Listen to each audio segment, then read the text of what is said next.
Hello friends, welcome to Jaidev classes for JRF in political science. कैसे हैं आप सब?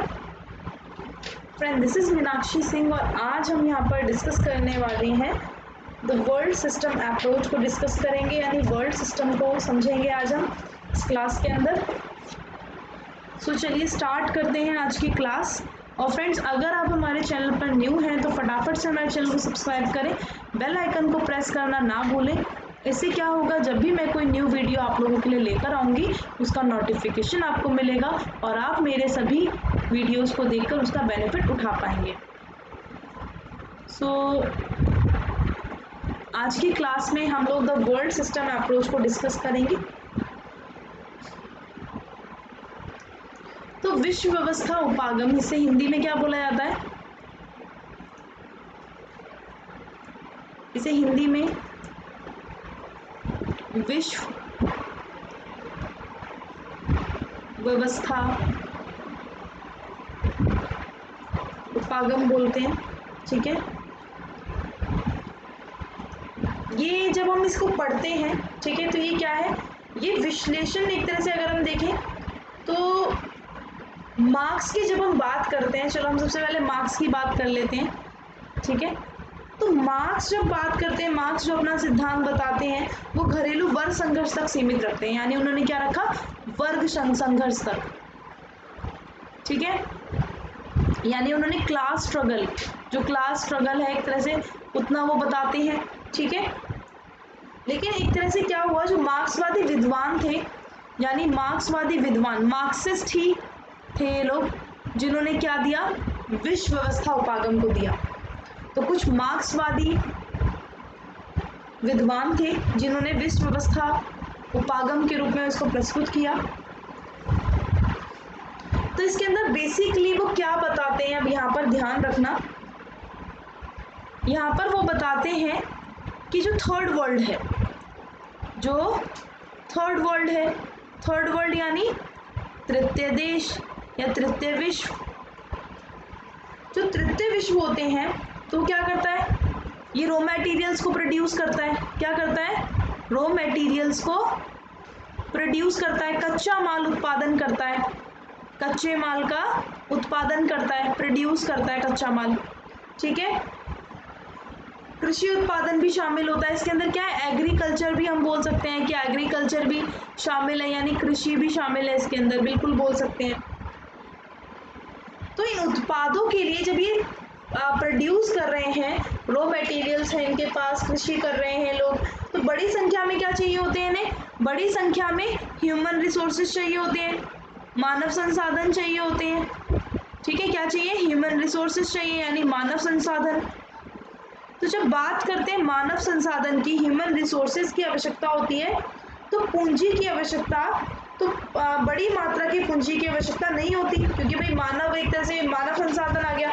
कृषि उत्पादन में लगे किसान ले लो, खानों में लगे अन्य ग्रामीण क्षेत्रों में लगे हुए लोग ले लो, तो ये क्या करते हैं? उत्पादित वस्तुओं को बनाते हैं, यानी प्रोड्यूस करते हैं चीज़ों को, मैन्युफैक्चर करते हैं। क्या? गुड्स को क्या करते हैं? मैन्युफैक्चर्ड करते हैं। किसको? गुड्स को। ठीक है, ये मैन्युफैक्चर करते हैं एक तरह से। तो इस कार्य के लिए अधिक मात्रा में पूंजी जो होती है, उसकी पूंजी की आवश्यकता होती है। भाई मैन्युफैक्चर अगर आप किसी चीज़ को कर रहे हो तो क्या आपको कैपिटल नहीं चाहिए? बिल्कुल चाहिए। अब आपको पूंजी की आवश्यकता होती है। किसकी होती है? पूंजी की आवश्यकता। तो अधिक वेतन पाने वाले जो कर्मियों पर अगर हम देखें तो उनको काम पर भी लगाया जाता है। ठीक है, प्रशिक्षित कर्मी जो अधिक वेतन भी मिलता है, क्योंकि भाई ट्रेंड होते हैं, ये ट्रेनिंग एक तरह से, ये ट्रेंड होते हैं पहले से। तो जो प्रशिक्षित कर्मी होते हैं, प्रशिक्षित कर्मचारी होते हैं, इनको काम पे लगाया जाता है, इसी काम पे लगाया जाता है। और औद्योगिक देश जो निर्मित सामान का अधिक उत्पादन करते हैं, उन्हें क्या बोला जाता है? कोर बोला जाता है। क्या बोला जाता है? कोर। तो कोर आपको समझ आया, ये कौन से हैं? विकसित हैं। ठीक है, ये कोर कंट्रीज कौन सी हैं? सेंटर या कोर बोल दो। तो विश्व व्यवस्था के जो देश कच्चा माल और कृषि उत्पादन करते हैं, उन्हें सामूहिक रूप से क्या बोला जाता है? ये अगर हम देखें क्या करते हैं, ये निर्मित सामान का अधिक उत्पादन करते हैं, जो भी बना हुआ सामान है। जैसे कि ये क्या करते हैं, जैसे फ़ोन आप देखते हो, जैसे होता है ब्रांड इनका है अमेरिका वालों का, लेकिन वो मैन्युफैक्चर मैन्युफैक्चर कहीं और हो रहा है, तो इस तरीके से, है ना। तो लेकिन कहा किसको जाता है, क्या जिसने बनाया उसको या फिर जिसका ब्रांड है उसको, जिसका ब्रांड है उसी को तो बोलेंगे कि भैया यही ऑनर है, अमेरिका का है ये ब्रांड, ठीक है, इस तरीके से। तो ध्यान रखना बच्चों। तो ये कोर कंट्रीज हो गई। पेरीफेरी कंट्रीज कौन सी हो गई, जो कच्चा माल एक तरह से जो क्या कर रही है, कृषि कर रही है, तो ये हो गई आपकी जो अविकसित, आप बोल सकते हो, क्या बोल सकते हैं, अविकसित कंट्रीज, ठीक है। और सेमी पेरीफेरी, और सेमी पेरीफेरी जी की बात अगर हम करते हैं तो सेमी पेरीफेरी में आती है विकासशील, यानी कि अगर आप पूछते हो कि मैम भारत किस में आएगा, तो भारत बच्चों सेमी पेरीफेरी में आएगा, ठीक है। आई होप ये समझ आ गया होगा। चलो अब आगे चलते हैं। देखो इमनल वॉलस्टीन पे आएंगे हम, उससे पहले हम एडम स्मिथ पे चलते हैं। किन पे, एडम स्मिथ जी पे। तो एडम स्मिथ क्या बोलते हैं, एडम स्मिथ जो है ये अंतरराष्ट्रीय व्यापार सिद्धांत का खंडन करते हैं। क्या करते हैं, अंतरराष्ट्रीय व्यापार सिद्धांत, ठीक है, यानी जो इंटरनेशनल ट्रेड प्रिंसिपल है उसका क्या करते हैं, खंडन करते हैं। और बदले में ये बोलते हैं, ठीक है, बदले में अगर हम देखें तो इन्होंने देश व्यवस्था को दो भागों में डिवाइड किया। इन्होंने देश व्यवस्था, जो वर्ल्ड सिस्टम है ना, इनके अकॉर्डिंग जो वर्ल्ड सिस्टम है वो 2 टाइप्स का है। तो कौन कौन सा हो गया इनकी तरह, एक तो ये मानते हैं कोर को, और दूसरा मानते हैं पेरीफेरी को। इसको मानते हैं कोर और पेरीफेरी, ठीक है। उसके बाद आ जाओ एंडर गुंडर फ्रैंक पर। ये आपके एंडर गुंडर फ्रैंक है, जो इमेज आपको नजर आ रही है ये है एंडर गुंडर फ्रैंक। इनका कल की क्लास में हम लोग बहुत अच्छे से इनको पढ़ेंगे, डिस्कस करेंगे, ठीक है। तो इनके जो समर्थक हैं, जो एडम स्मिथ के समर्थक हैं, एडम स्मिथ ने क्या किया था बच्चों, एडम स्मिथ ने वर्ल्ड सिस्टम को 2 पार्ट्स में बांटा, एक तो कोर में और दूसरा पेरीफेरी में, ऐसे ही करते हैं। तो इनको कौन सपोर्ट करते हैं, इनको सपोर्ट करते हैं अब ये अंडर गुंडर फ्रैंक, इनको सपोर्ट करते हैं, ठीक है। अब आ जाओ दूसरे कौन सपोर्ट करते हैं, सामिर अमीन सपोर्ट करते हैं। कौन करते हैं, सामिर अमीन, ठीक है। इनके अलावा इमनल वॉलस्टीन भी करते हैं, लेकिन इमनल वॉलस्टीन ने, अभी मैं आपको आगे बताऊंगी इमनल वॉलस्टीन किसकी बात करते हैं, इन्होंने सेमी पेरीफेरी की भी बात की है, इन्होंने सेमी पेरीफेरी की भी बात की है, तो ध्यान रखना उनका एक तरह से। और आ जाएंगे राहुल प्रविश, ठीक है, राहुल प्रविश, ठीक है, ये भी सपोर्ट करते हैं, तो ध्यान रखना। अब एक नेक्स्ट थिंकर है, एक नेक्स्ट थिंकर है टेरी बॉसवेल। क्या नाम है इनका, टेरी बॉसवेल। तो इनकी इंपॉर्टेंट बुक लिख लो, जो इनकी इंपॉर्टेंट बुक है, तो बुक का नाम है रेवोल्यूशन इन वर्ल्ड सिस्टम, ठीक है। तो इसके अंदर उन्होंने क्या बताया बच्चों, ध्यान से समझना, अगर आप ये समझ जाओगे तो आपको बहुत अच्छे से समझ आ जाएगा। इस बुक के अंदर ये बताते हैं कि जो विश्व व्यवस्था है ना, जो वर्ल्ड सिस्टम है, तो वर्ल्ड सिस्टम अगर हम देखें, इसमें जो स्ट्रगल चल रहा है वो 2 लोगों के बीच में चल रहा है। एक तो चल रहा है आपका परिधि के बीच में, यानी पेरीफेरी वाली कंट्रीज, कौन सी, पेरीफेरी कंट्रीज, और दूसरी कोर कंट्रीज यानी केंद्र वाली, ठीक है। इन दोनों के बीच में केंद्र क्या करता है, शक्ति अपनी संपत्ति से प्राप्त होती है। केंद्र को उसकी शक्ति जो है वो किससे प्राप्त होती है, जो इसके पास इसकी शक्ति है, ठीक है, संपत्ति से क्या करता है, ये अपनी शक्ति प्राप्त करता है, ठीक है, जो भी इसके पास। और परिधि से क्या करता है, मुनाफा कमाता है। परिधि से काम करवा के ये क्या करता है, इसको मुनाफा होता है, प्रॉफिट होता है, ठीक है। तो ये प्रॉफिट किससे कमाता है, परिधि वालों से, ठीक है। और ये पिछले 500 वर्षों से यही करता आया है, जो कोर कंट्रीज हैं ये 500 वर्षों से यही करती हुई आई हैं, तो ध्यान रखना, ठीक है। और ये क्या बोलते हैं, ये क्या हो रहा है, ये परिधियों का शोषण हो रहा है। जो केंद्र वाले हैं वो क्या कर रहे हैं, परिधि का शोषण कर रहे हैं। क्या कर रहे हैं, एक्सप्लॉयटेशन हो रहा है, किसका, एक्सप्लॉयटेशन हो रहा है, किसका बच्चों, एक्सप्लॉयटेशन हो रहा है आपका पेरीफेरी का। और कौन कर रहे हैं, एक्सप्लॉयटेटिव कौन है, केंद्र है, कोर कंट्रीज है, ठीक है। यहाँ पर ये चीज बताते हैं। फिर एक एग्जाम्पल देते हैं, कहते हैं कि मान लो श्रमिक एक देश के रूप में, यानी हम अगर एग्जाम्पल ले लें इंडिया का, तो हम देखते हैं कि दिल्ली उतना पिछड़ा हुआ नहीं है जितना कि अगर हम देखें किसी हम अलवर की बोल दें, मेरठ की बोल दें, ठीक है, और बरेली की बोल दें या बदायूं की बोल दें, किसी की भी बोल दें, ठीक है, एक तरह से वो इतना पिछड़ा हुआ नहीं जितना मतलब दिल्ली से पिछड़े हुए ये ज़्यादा है ना, दिल्ली उतना पिछड़ा हुआ नहीं जितने ये लोग, ये वाले जो स्टेट है पिछड़े हुए हैं। तो कुछ अगर हम देखें तो ये बोलते हैं विश्व व्यवस्था सिद्धांत में अर्ध परिधि भी आती है, क्या आती है, सेमी पेरीफेरी भी आती है, क्या आती है, सेमी पेरीफेरी। तो सेमी पेरीफेरी अगर हम देखें तो दिल्ली को हम क्या बोलेंगे, दिल्ली को हम सेमी पेरीफेरी बोलेंगे, ठीक है। तो क्योंकि उसमें मशीनी उत्पादन होता है, पूंजी का संचय होता है, इस वजह से, इसलिए हमारी जो दिल्ली होगी वो अर्ध परिधि हम बोल सकते हैं, इसे सेमी पेरीफेरी बोल सकते हैं, ठीक है।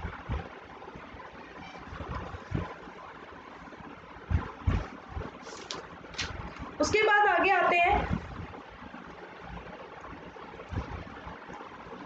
फिर आते हैं एक आपके फ्रीडमैन या फ्रेडमैन बोल दो, आपकी मर्जी है, ठीक है, फ्रेडमैन ही बोलेंगे।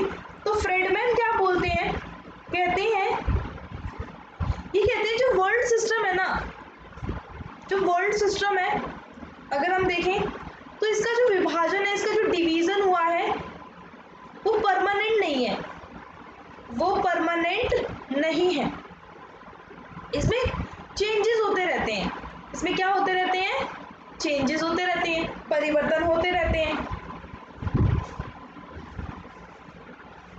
तो अगर हम देखें वो क्या बताते हैं,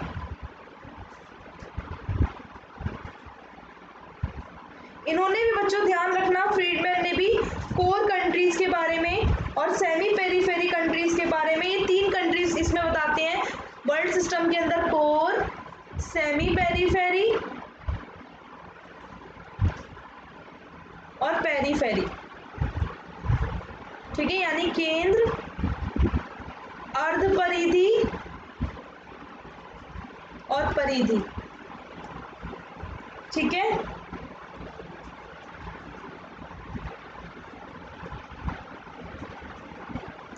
अब नेक्स्ट पे चलते हैं, अब एक थिंकर है आपके पॉल बरान, पॉल बरान है, वो क्या बोलते हैं,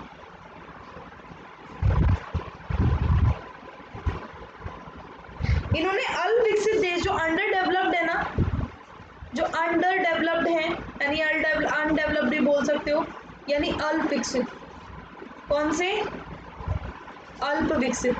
तो अल्प विकसित देशों में आर्थिक विकास विकसित पूंजीवादी देशों के वर्चस्वशील हितों के विपरीत है, यानी यहाँ पर क्या होता है, जो औद्योगिक देश है कच्चे माल की आपूर्ति करवा के भारी मुनाफा कमाते हैं, ठीक है। तो ये भी एक तरह से क्या हो रहा है यहाँ पर, इनका ये औद्योगिकरण का घोर विरोध करते हैं, ध्यान रखना, इन्होंने इंडस्ट्रियलाइजेशन का घोर विरोध किया है, ठीक है। फिर आते हैं हम इमैनुअल वॉलस्टीन पे, ये जो आपको इमेज में नजर आ रहे हैं ये है इमैनुअल वॉलस्टीन। तो इनकी मोस्ट इंपॉर्टेंट बुक सबसे पहले लिख लो, इनकी मोस्ट इंपॉर्टेंट बुक है द कैपिटलिस्ट वर्ल्ड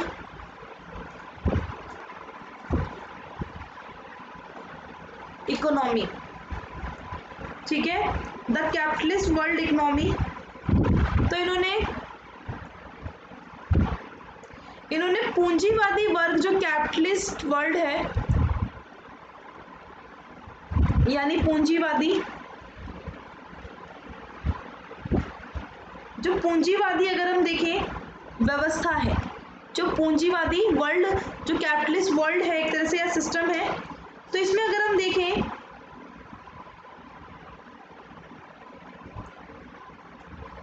इसमें वर्ग, जातीय समूह,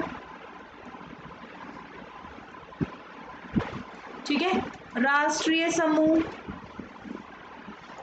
ठीक है, इत्यादि ये सब आएंगे।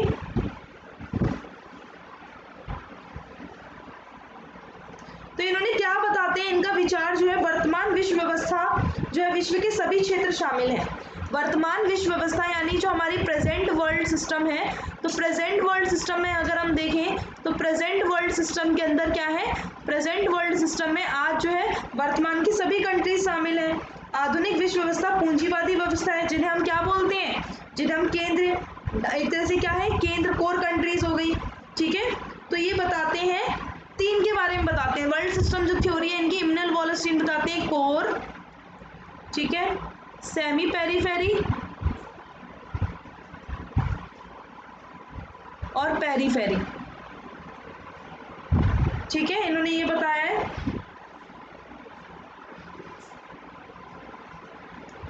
और इसमें ये बताते हैं कि कैसे कैसे तीनों एक दूसरे से जुड़े हुए हैं। तीनों जो है वो एक दूसरे से जुड़े हुए हैं, किस बेस पर, शोषण के बेस पर।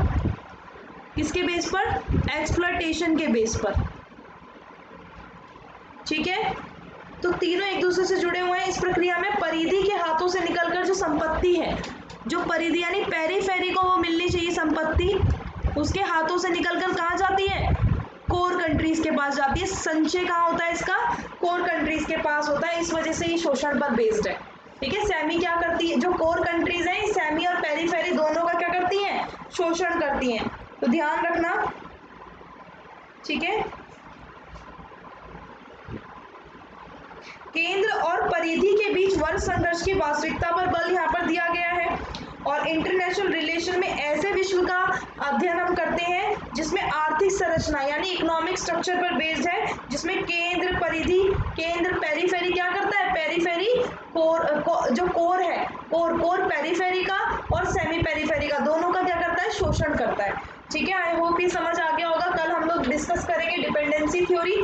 Thank you so much. And अगर आप लोगों को सेशन अच्छा लगा तो लाइक करके जाना। Thank you, thanks for watching, bye bye to all.